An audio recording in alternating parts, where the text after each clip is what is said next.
Hello everyone, welcome to another video. Today I want to give a shed tour, also how to do the plumbing setup. I have got asked that by a few people to show me how I do it, and I have a few updates. So the updates are that one machine that I had is going to scrap.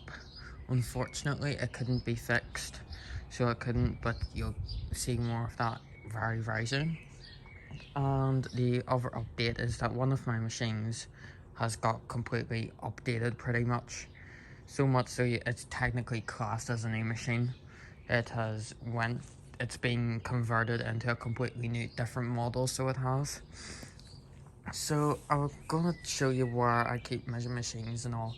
So in the shed here, please excuse my bed. That's why I got a new one, so I did. But that is where the Dyson contra rotators in. Same shed as, obviously I put it in there whenever I first got it. It's some bits in there, so it is. So it's just, man, it's just a whole bunch of junk, pretty much. It's an absolute mess and a half. So I have my water there going right along and right through to the shed, and as you can see, this is unfortunately the scrap machine. So this is the Samsung Eco Bubble, as the 12 kilo one with the VRT, all that WW 8000 series. Unfortunately it had to be scrapped, so it did. I had got to the point where I was taking the drum apart, getting ready to replace the drum spider on it. If I can lift this, there's water all on this. You can see like all the gunk. It's really bad. Hang on. So this is where I keep my scrap drums pretty much. As you can see, there's the old Dyson one. I haven't got to taking it to the dump yet, so I haven't. I can't even turn this around. But basically we got to the point where we were taking the drum spider off, but the bolts were completely seized because of how badly it had corroded. So we attempted to basically like break the spider. It was already broken anyway. It was broken on one of the arms. It was cracked. So we attempted to get the spider off with a bit of force, pretty much. So we got the middle part of it out, but we were trying to get the arms like broken to like loosen them. But in the process of that, you can't really see it, but the drum got badly dented, even though like we weren't even hitting the drum or anything. So in the end, I've decided it wasn't worth it. Them bolts were never going to come off. It was just way too corroded with washing powder. So I made the ultimate decision to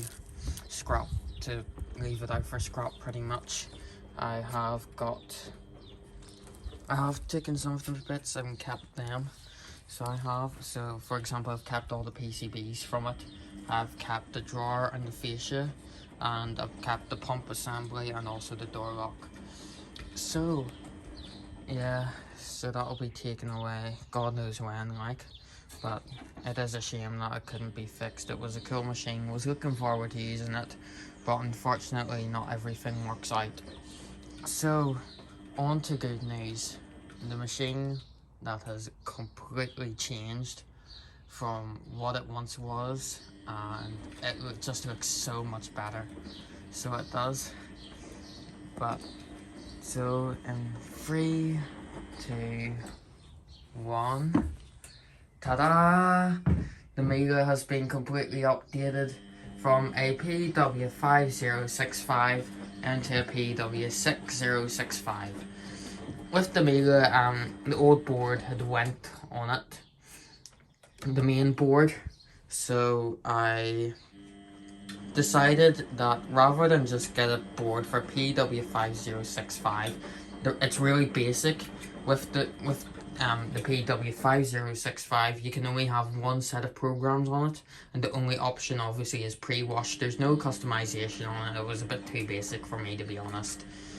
Would have kept it like that, but of course the board went, so it did, and I thought, you know what, why, it's a sentimental machine to me, why don't I completely update it to have this new interface? So that's being replaced. The control panel, the control board was replaced. Now the control board is where we extend to like future videos and stuff like that. So you would have seen on YouTube I was making a video for a Bloomberg Duo Spray 11 kilo one, and also a dryer that I was cleaning out. Whenever I got that board, I got offered a job, so I did. So I'm now working for an appliance firm that sells commercial stuff. And not only that, I'm allowed to film, so I am too. So there may be like some snippets of me doing work on here and also Instagram. So it's absolutely lovely, such a blessing. But yeah, so it was really nice. It was nice to see them Beckos. Like I never thought that there'd be Beckos in the place that was at, but there we are. Beckos here.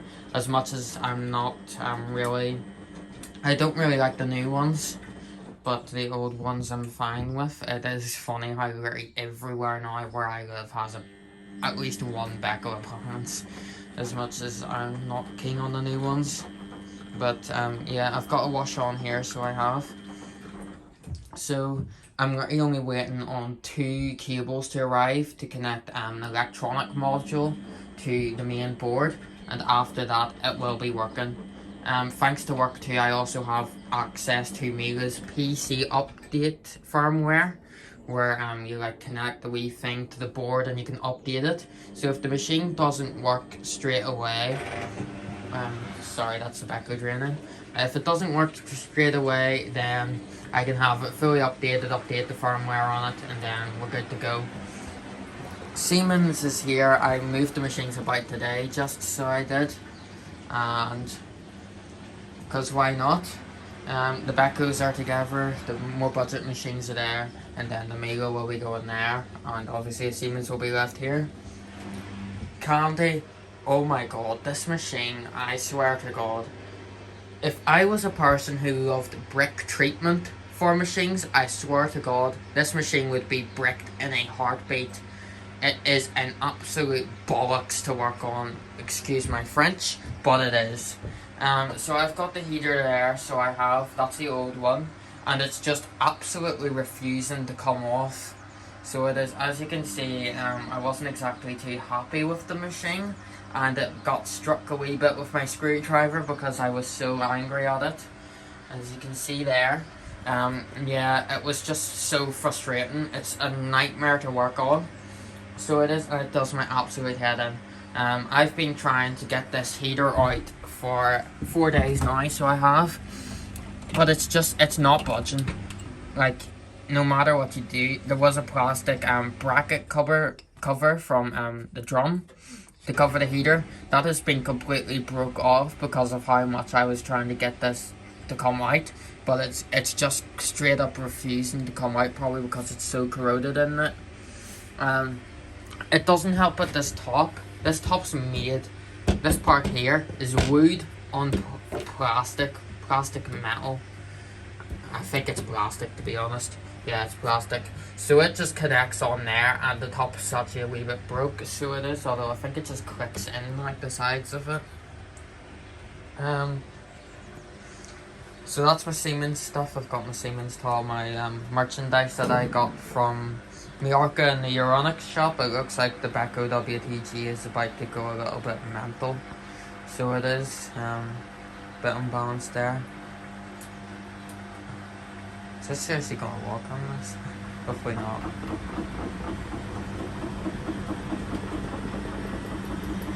That's not take that.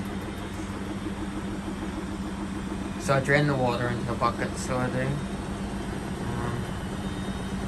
Because it's the fact it's not in a standpipe or anything, the water actually drains out faster, so it does. So it doesn't really suds-lock or anything like that, so it doesn't, which is really nice. So all that's spinning there. Excellence is here, so it is. I need to take the sump off and try to find that coin or whatever's stuck in it, and then that's pretty much an easy job, so it is. So once that's done, that'll be up and running again. So it will. the hot point, I have got the hot point dryer stacked on top of the washer, but the washer is a slim depth one, so it is. So the dryer's too deep for it.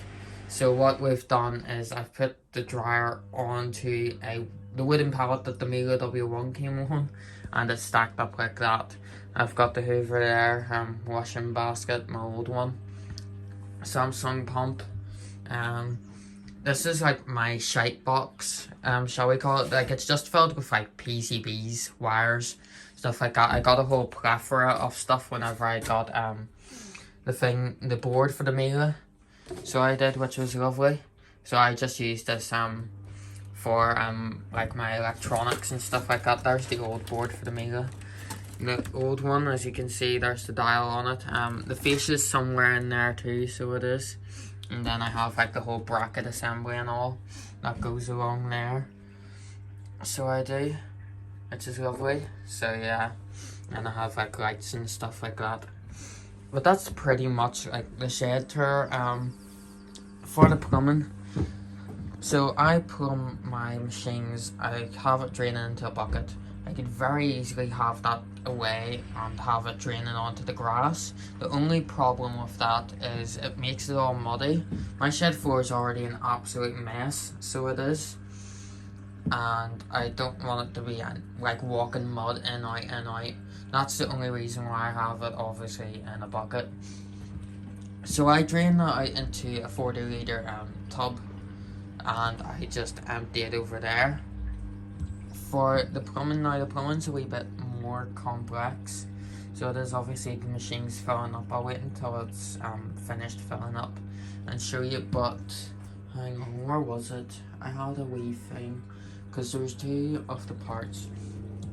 If I zoom in, I'll zoom right in. So over there, there's a wee connector for the top. It's an Aquastop one. They're all by Hozelock, so they are. You can get them, I think they're like a $5, and it's like a wee set of 4. So you get an Aquastop one, a normal one, and is there anything else? There's like a few other things too that you don't really need. Oh, I think it comes with that wee top piece. You can get them in the starter pack, I'm pretty sure, and that just connects onto that. I'll wait until the WDG stops filling and show you more detail, because it's on the final rinse now, so it is. So it does take a while to fill up. Obviously my water pressure is really low, a bit annoying, but it is what it is. So obviously you have a hose running, and this is like the more complex part of it. So these hoses are joined on by, I think this is, it's either male or female, I can't remember. It's basically the same thing that's on the top, only it's in two. So like there's two like pointy bits on it that click into these. On this one here, this is the one I have two of. The hose, it's just like a wee thread lock on that. The hoses don't go fully down it, but it doesn't leak at all, so it doesn't, well, it leaks sometimes depending on the position, and mine leaks from the middle, as you can see there. But that's the one that goes onto the top, so it is the other top one that you get. And then I'm pretty sure that this is a female connector, so it connects these two ones together. And then there's that which goes onto the inlet hose for the washer and goes onto the washer at the back. You can get like wide dividers for these, and then that's obviously you can plumb 2 machines in, so you can. With my current setup, I have an extension lead. I think this is like a 5-meter one. I think it's a 5-meter extension lead and 5-meter hose. I can have, you need to be careful with these. You need to check what the maximum wattage is. So for example, this one is, it says on it somewhere, so it does, probably on here. Does it? Let's see if I can see it. It should say somewhere there. Does it? It says somewhere on it. Right, that's finished filling up, so I can show you the thing there, so I can. Oh, there's the maximum wattage there. So as you can see, it allows 720 watts if it's wound up, and if it's unwound it allows up to 3,120. So what that means is you can use one machine heating with that and one machine not heating. So you can obviously, if oops, I just kicked the Siemens by accident. Obviously if you have like 2 machines heating at the same time, it could trip the thing, so it could, or even worse, it could cause it to overheat and go on fire. So I'm really cautious about that.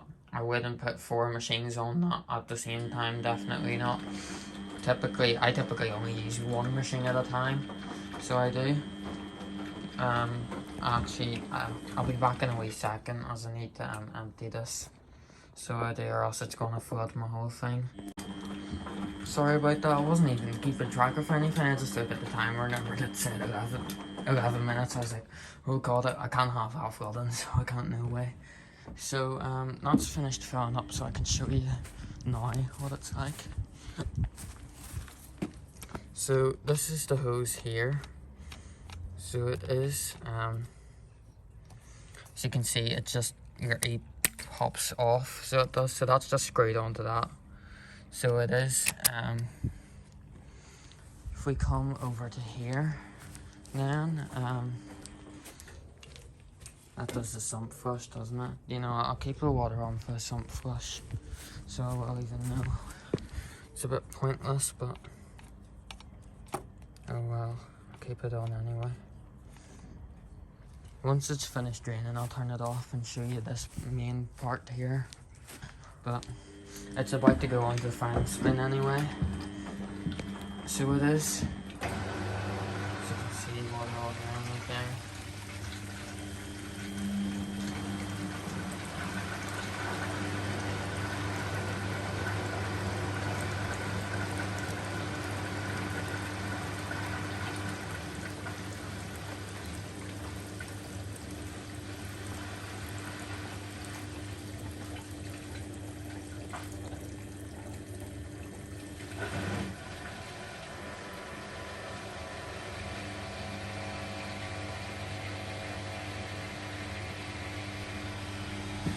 I'm going to move the detergent, the only reason being the machine does shake a bit, so it does on the spins, especially on the high speeds because of the wooden floor, and the wooden flooring is really bouncy, so it is. But obviously I was always going to have that anyway. One thing, thanks to work, I do have access. My boss did say to me one of the days I was working that I could she'd be happy to give me like commercial machines that are maybe like scrapped, that need to be scrapped or whatever, and I could have them, have a wee tinker about with them if I wanted to. So it could mean that I could have more machines myself on the channel as well, commercial ones. So it'll be interesting to see what that looks like in the future. But yeah, like Hot Point's just tucked in underneath there, so it is. I'll hopefully get to use that very soon now. Right, so that's going on to spin now. I'll turn this off.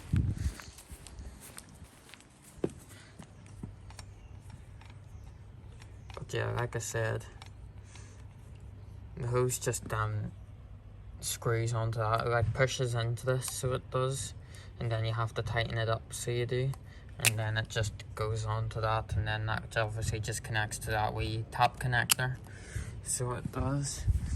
If I come on down here then,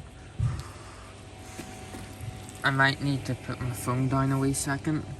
Hang on, sorry everyone. So, as you can see, that's where the hose, other end of the hose connects to. So that comes off there, and then you have this other wee one. If I take this off again, so, whoops, sorry everyone, hands are a wee bit wet, but this is the wee connector that you need to get to connect the 2 hoses together. So you have that one there, it's basically just has the wee grooves. You need one, this one has grooves too, so it does, but the grooves on it are nowhere near as big as the grooves on that one. So you need to get this one, you get all this in the starter pack, so you get that one, and the one over there on the top in the starter pack. So you get, that's basically it, and I think you get the wee tap thing that screws onto the top itself. So you need to buy that separately, and also this bit here separately. So that it just clicks in. So it does. Let's see, I can't really balance my phone. I don't want that water to spill. So that just clicks in, like so there. This one clicks in, like so there. And then that's that clicked in. And there you go, that's your plumbing basically set up. So that is how it works. Obviously the Becco's having a little bit of a dance.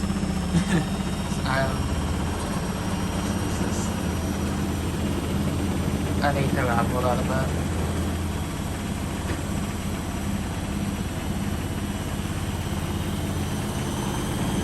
Jesus.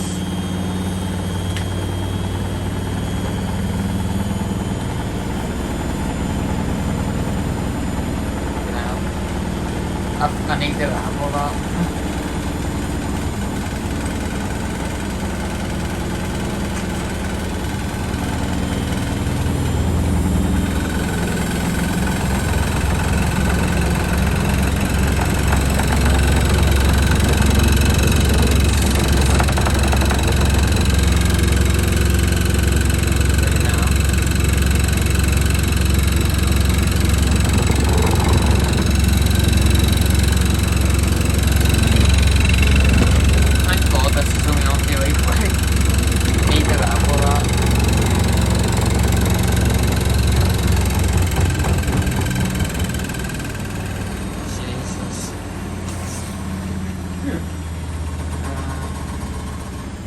That's just the Miele door. Now my lights banging against the shed, that's all that noise is. Yeah, definitely need to level that. So it's just a bit unlevel, and then obviously with the wooden floors, they all shake, the whole shed shakes. Lovely. But yeah, that's basically how my plumbing's done. I know some people, you can also like get it so that you have copper pipes around the outskirts of your shed, and also like an outside tap on it. If you have that, then you can connect another one of them connectors to that, and you can have both taps turned on, and then the water goes all around the copper pipes. That's how some other people do it. It is a bit more expensive doing it that way, as the copper pipes are ridiculously expensive. So they are, hence why I've just done it really simply with a hose and stuff like that. Although I think the setup, if you want a price for it, I think it's around about £70 to £100 or something like that. It is a bit more expensive, but it works. It works. It's even more expensive with the copper pipes and the waste pipes and all that. It's much more expensive. So it is, but this is only like a temporary plumbing thing. It's not permanent, like what the copper pipes and all that would be. I still need to get my own electrics and all like that, but this setup does me perfectly. So it does. So maybe that's helped you out if you're looking to have temporary plumbing in a shed, if you haven't got one or you're thinking of getting one. It is worth it, in my opinion. It's really nice to be able to use the machines in the shed. So it is. I actually didn't even show my window. I have a few things on my window, so I do. So I had a sign there, and then like there's a few washers that were made, and then there's me who can't do art or thing like that for a living, and it's absolutely crap, and I've made like a globe and a shed, and they look absolutely awful. But yeah, I got made like screws and stuff like that for 2 washers. The purple one depicts a Dyson, and then that blue one doesn't depict anything. And then I have like a wee box of Ariel, that's just like a wee rubber, so it is. There's a wee rubber in that. And then I made that, so I did. My phone. Sorry about that, my phone decided to die and the camera completely cut out on it. So, as I was saying, I made that sign, so I did. I made the a bit back, so I did, back whenever I was a Becco fanboy. As such, yeah, it's a bit outdated now though, of course, but yeah, it's nice to have that on my window like that, so I do, and you can see it from the outside. So you can see it, looks nice. I actually think I forgot to say about the Samsung. With that, I done an all programs and options video that'll be released in a few days time. I also have a Dyson contra rotator manual that's in there. That is an official one. It's one I decided to waste a buckload of ink and print out whenever I don't even use it, pretty much. So all like that bucket there, that's all like my dirty rags and the Samsung sump and all in that. So that'll come back in the shed. My trolley's there, it holds the door open, it comes back in. But yeah, so that's my shed pretty much. It will be interesting to see what all comes in it over the next few months or whatever, and what goes out of it. But yeah, still need to get that dryer fixed. God, it's been like that for ages, so it has. I haven't worked on it and since last year, I'm pretty sure. Since like the end of last year. So yeah. So expect videos on that machine on the Miele soon. Same goes for the hot point. Hopefully the Becco. Well, the Becco I'll get fixed whenever. I wonder if I can leave the hot point in there, maybe. I won't have the dryer on top of it though. There's no way in hell I could use the hot point washer with the dryer on top of it, because the dryer would fly back to mainland UK, so it would back to the old factory. But yeah, it is all nice. It's, to be honest, it's not as messy now. It's normally a lot messier, but even still it is still a bit messy, but it is what it is. But yeah, that's pretty much it, everyone. Thank you all so much for watching. Hope you enjoyed. Hope the plumbing part of the video might have helped you with getting the plumbing sorted, and see you in the next video. Bye guys.